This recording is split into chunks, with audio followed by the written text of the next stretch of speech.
রাজধানীর মোহাম্মদপুরের বেড়িবাঁধ এলাকায় ইউলেব ইউনিভার্সিটির পাশের গ্যারেজে অগ্নিকাণ্ডের ঘটনা ঘটেছে। এই ঘটনায় গ্যারেজে থাকা পিকআপ, অ্যাম্বুলেন্স ও প্রাইভেট কার সহ 3টি গাড়ি পুড়ে গেছে। তবে এই দুর্ঘটনায় কোনো হতাহতের খবর পাওয়া যায়নি। শনিবার দিবাগত রাত 12টার পর এই অগ্নিকাণ্ডের ঘটনা ঘটে। খবর পেয়ে দ্রুত ঘটনাস্থলে আসে আগুন নিয়ন্ত্রণে আনে ফায়ার সার্ভিসের একটি ইউনিট।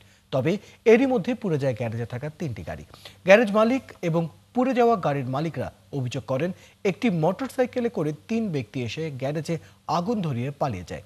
আগুনের খবর জানার পর ঘটনাস্থলে আসে পুলিশ, সেনাবাহিনী সহ আইনশৃঙ্খলা বাহিনীর সদস্যরা। এই ঘটনায় কেউ হতাহত হয়নি বলে নিশ্চিত করেছে ফায়ার সার্ভিস কর্তৃপক্ষ।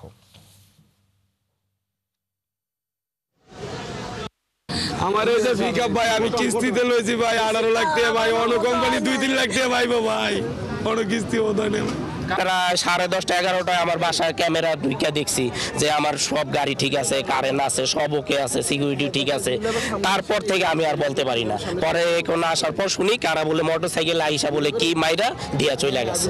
কারণটা কি? কারণটা তাও স্যার আমরা কিছু বলতে পারি না। 8 মিনিটের মাথায় এখানে পৌঁছা পরে দেখি যে 3টা গাড়িতে আগুন চলতেছে। একই সাথে 2টা হলে অ্যাম্বুলেন্স ছিল পুরাতন মেরামতযোগ্য, আর একটা হলে পিকআপ গাড়িতে। আমরা তাৎক্ষণিক অগ্নি নির্বাপন চেষ্টা করি এবং আগুন নিভে ফেলি।